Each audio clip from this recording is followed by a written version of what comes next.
Hello, dear viewers. Welcome to the second episode of our Wisdom podcast. Now, first of all, you might notice that there's only the two of us. You might ask, where's the other person? Where's Max? Well, as you may or may not know, Max is not here with us. He's quite far away from us. He lives in Haifa, which is a city in northern Israel. So, alright. Do you know, fun fact for you. Most podcast ends at episode 7. Do you think we can pull it through episode 7? I think we can. How certain are you?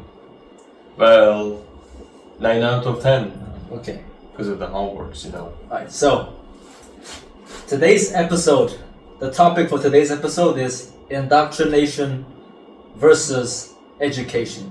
Now, we'd first like to define indoctrination and education. So, would you please define Sure. those terms? So for me, indoctrination is quite simple. When somebody tries to put ideas or beliefs to another one, which just becomes a part of their personality. I don't know. It can be an ideology, like implementation of communist values, for example, of North Korean children or something else. For me, that's the indoctrination. And what about education? Education, just getting knowledge and abilities which can be useful in this cruel world. That's what I think is education. Okay, so for me, I would define indoctrination as a form of manipulation. It is pseudo-education, fake education, I should say. That there is a person trying to persuade their followers to do whatever they're being told to do. And for me, education, like Aaron said, is the act of acquiring wisdom or knowledge. That's my definition. And moving on, we want to talk about how you can identify if something is indoctrination or education. So let's start. Aaron? Well, I think in this part, how to define if it's really an indoctrination but not an education is quite challenging, but it's possible. For example, you find an information, you find the facts which are actually true. However, my opinion is that in every kind of information there is their unique type of indoctrination in news, in books, in school books, and etc. Every publisher, every source tries to not only to show some of the true facts, but also try to show something attractive, seducing, and which will be beneficial for them if you start believing in that kind of information, which is actually the indoctrination.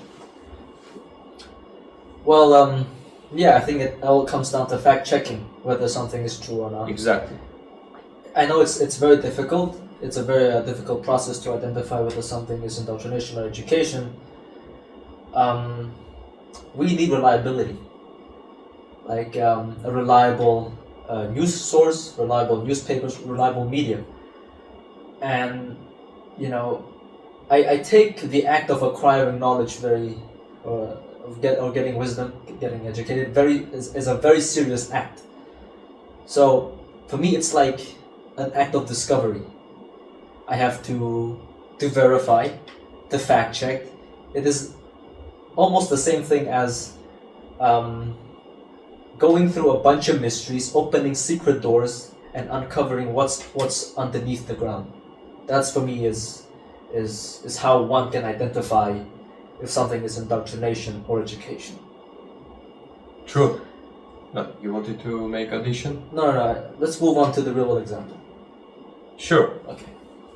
So, about the real world example, I'll try to introduce a part of the history which became one of the significant parts of the global history, which changed the economic schools, which is communism. For example, in Karl Marx's Capital, we can see that he's writing there is inequality, there is poverty, people are starving. Okay, it's true, but here also comes the indoctrination, where it says that in order to solve it, we should make the society pure, equal, giving everybody anything that they want. But I would argue with you that you call it indoctrination because I think it all comes down to philosophy. We all have different philosophies, and from my perspective, I think that the approach of equality and equity, more like equality, is a good approach to building a utopia, because it's part of human nature to either want more or you have to suffer having less. And I think that being equal gives everybody a chance to continue on to continue with their lives. That's your point of perspective, and I think almost every individual has his own way of solving those problems. But here's the thing: we can see the truth about the global problems, but also the indoctrination, which in this case is the way of solution of the problem. Like for communism, it's equality. For capitalists, it's other way. But we can see that they're trying to persuade you that here's the truth, and ours is also truth. So join us. So in this case, like it's a mix of the truth, of the information, and the indoctrination in those cases. So do you think we have a dilemma of like two different perspectives, one calling one another indoctrination? Yes, I think that every kind of information, every kind of philosophy, every kind of ideology is indoctrination, no matter of their size of indoctrination, but it should incorporate their, sorry for repeating, the indoctrination. That's what I'm thinking. And we want to bring up to the audience our school's education system. For sure. Like so I remember an instance where both of us went to have lunch with a group of friends, and they were talking about a subject called ESS.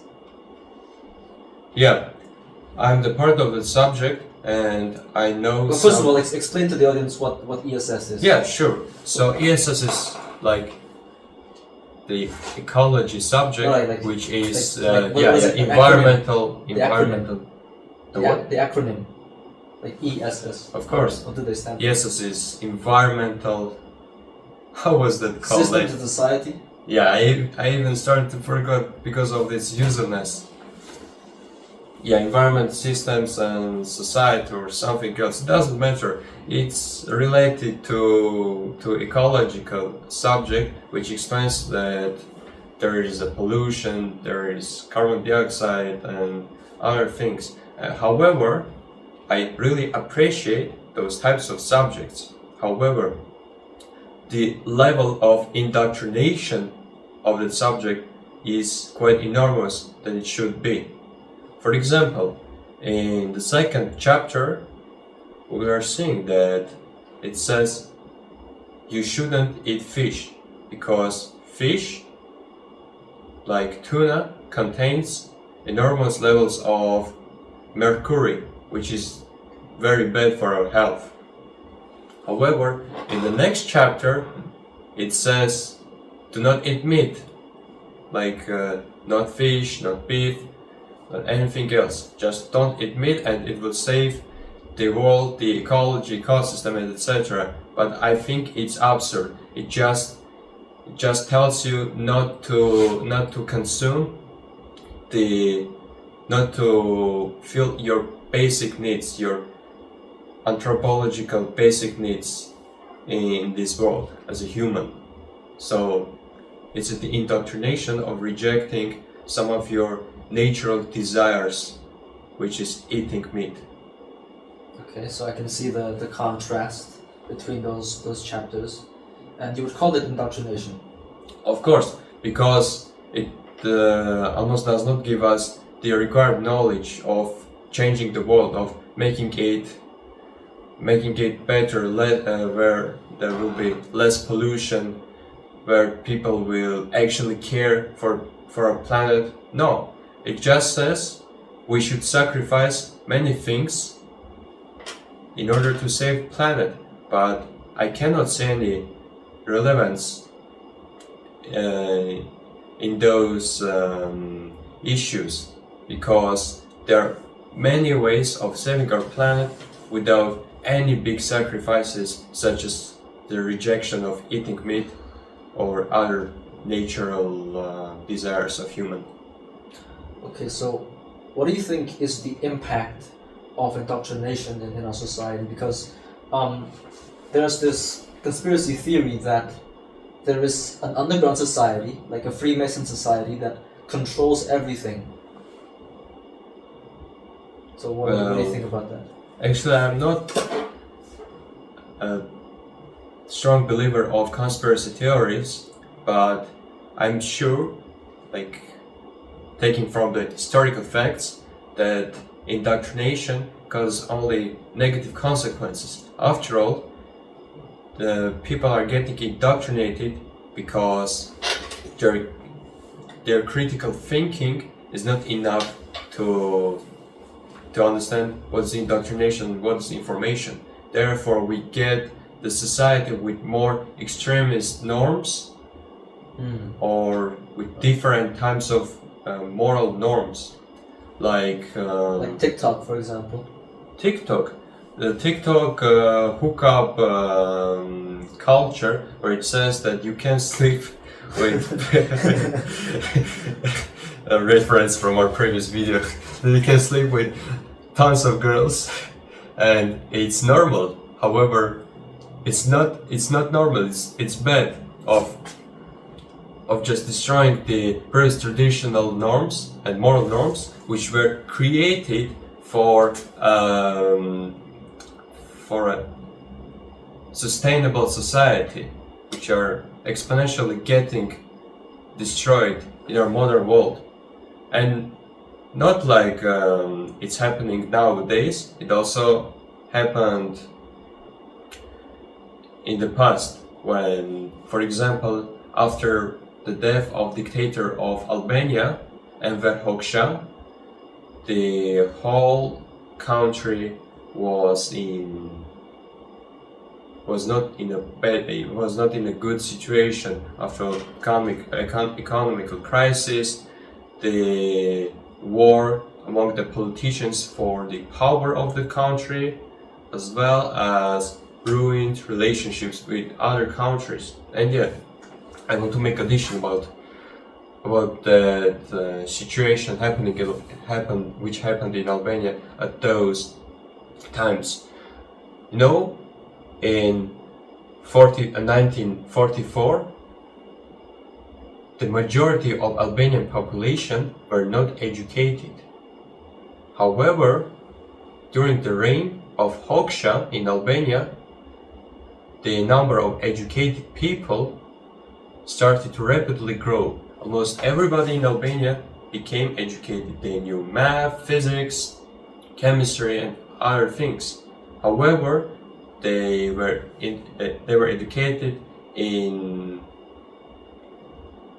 with the education that the government provided them, therefore creating both valuable information, which will be useful in real life, but also the propaganda which they will believe without questioning it, which then causes a collapse of the country, economical crisis, and unsustainable and extremist society in the country. That's all. Okay, so what you've mentioned is the handling of information, yeah? Yes. So, for example, countries like North Korea, it's hard for people to notice that they are being indoctrinated. It's almost like they don't have free will. And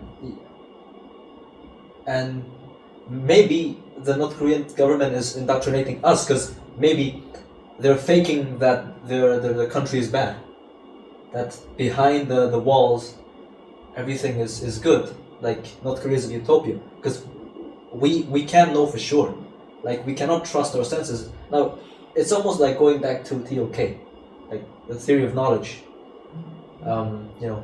That it says that we can't trust our senses to obtain knowledge or wisdom. Yeah, like What who is do the you think victim about of that indoctrination? Well,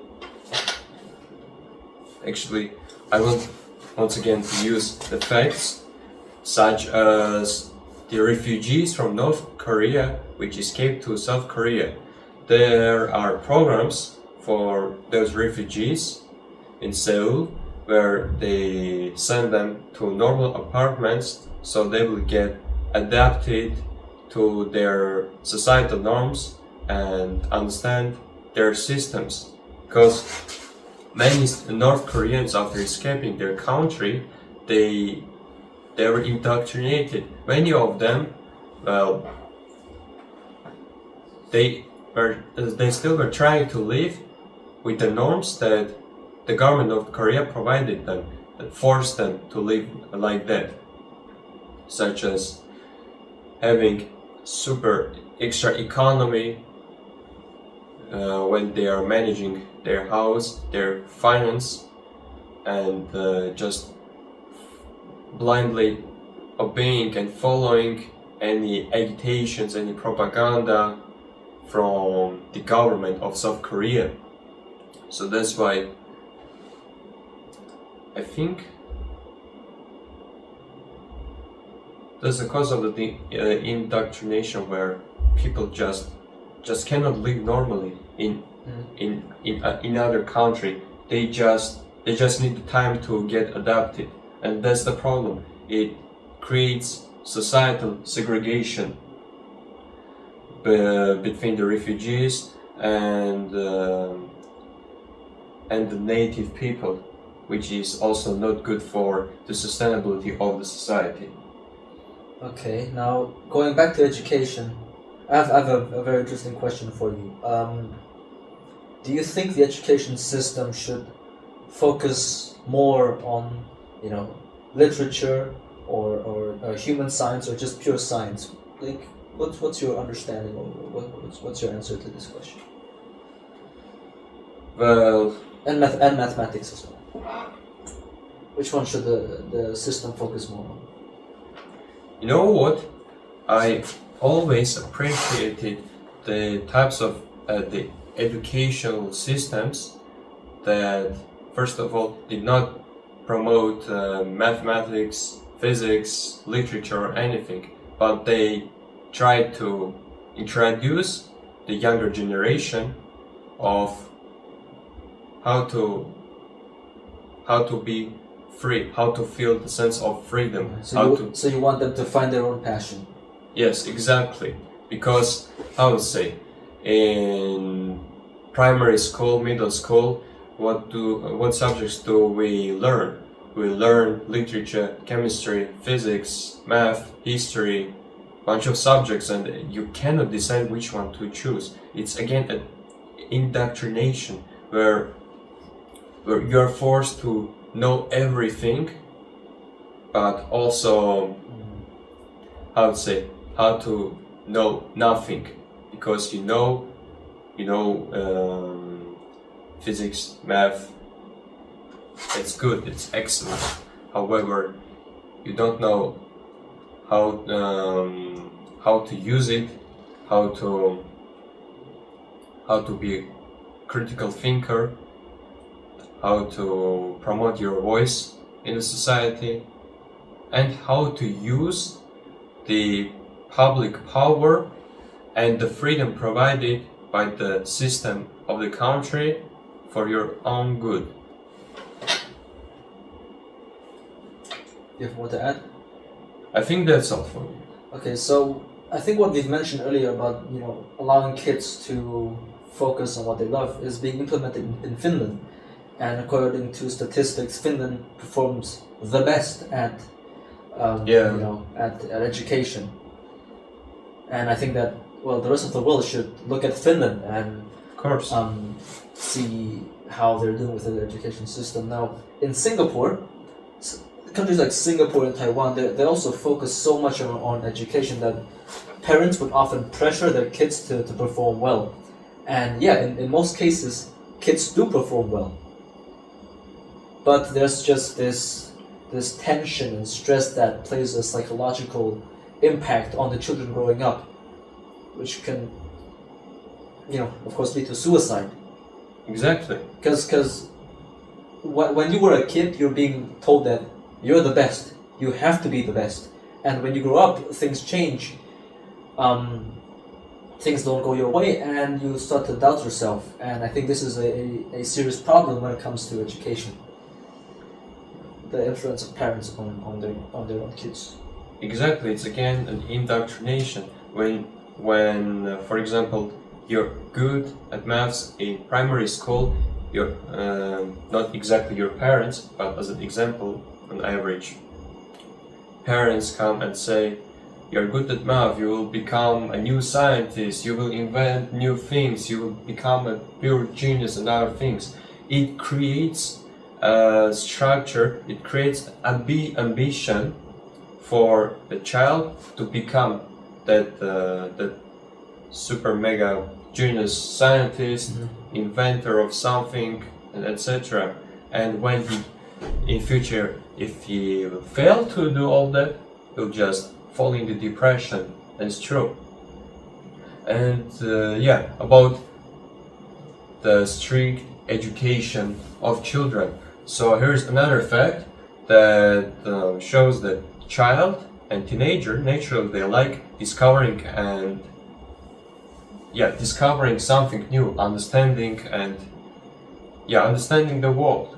However, when there is a pressure, when like there is a verbal damage from parents, from peers or somebody else, their defensive mechanism turns on, which does not let them to be open-minded and to have the motivation of... Yeah, it sounds like indoctrination. Yeah, exactly. So that, I don't know, so that a child with that defense mechanism will just learn all of the formulas of arithmetic or something else, but he will know that, but he does not have the creative mind of how to use that knowledge in other ways which might be more beneficial for the society than the society could be. It's because of the traditional indoctrination of pressuring the child, giving him the knowledge that is traditionally made, maybe some centuries ago, and saying that's the truth, follow with that, do not question those subjects, that knowledge, and you are good. Okay. There's a saying from where I come from. The saying goes, being an expert at one thing is better than being good at 100 things. What do you think about that? Because for me, I see both arguments. Because life is about survival. You need to have survival skills, and survival skill encompasses many things, right? Not just one. But on the other hand, focusing on one thing can lead you to great achievements. So I can see the clash of these two arguments. But what do you think? Well, it's about the collective mind versus the individualism. In terms of how government will react, average government will react to the kind of educational policy, I think they will choose the collective one. Why? Because they don't need for all the citizens to be successful businessmen, successful scientists, politicians, and etc. They also need, I would say, workers, laborers that just use their physical strength for their living. Therefore, I think the government would choose the first option. The first option. However, for I think the second option is more beneficial for every individual, because I think that every person should be good at something which is quite specific. I am bad at math, I am bad at physics, I have no idea about chemistry, but I'm good at learning other languages. Right now I know 3 languages. I know history and geography and other humanitarian things which can be useful for my future as a politician. Therefore, I do not see purpose of learning all that chemistry, physics, despite of their usefulness in real life. I don't need them. Let my friend be expert in physics, and he will be beneficial for the society in his way, and I will be beneficial for society by my own knowledge, specified knowledge. So what you're saying is that experts of different fields should come together, work together, so that they can make a world. Exactly, yeah. But I still think that nowadays it's kind of a utopia for us, because for every government it's required to have mostly indoctrinated citizens for a sustainable country. But I still think that it's still possible to create an educational system with the appreciation of individualism. And yeah, about the Finland, I can say that they already have created the mix of the individualism and the collective knowledge. Okay, so I want to say one thing. I want to talk about one thing to the audience.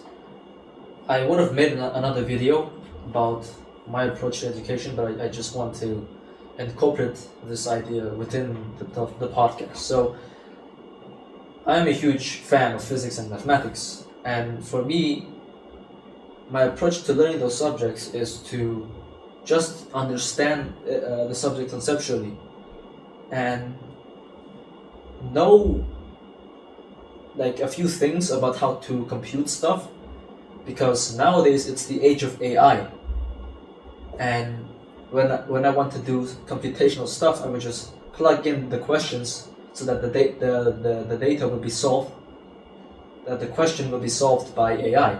Now, there's a dilemma within the technology community that jobs like computer scientists, informationists, mathematicians, those jobs wouldn't exist, because in the future AI will become super strong and would perform the work for us. And so, that's the thing that worries me. What will I do if that's the case? But for my friend Aaron right here, his work doesn't require AI, because he wants to be a diplomat in the future. And is that the case? Yeah. Okay. So, I think this is it for our video today. I hope you enjoy our podcast. And at the end, let's just sum up what we've discussed earlier. So, we've defined the terms indoctrination and education. We've talked about real-world examples, how to fight against indoctrination, and how to find that indoctrination. Mm-hmm. And at the end, I talked about my approach to education. So, this is it. See you next time.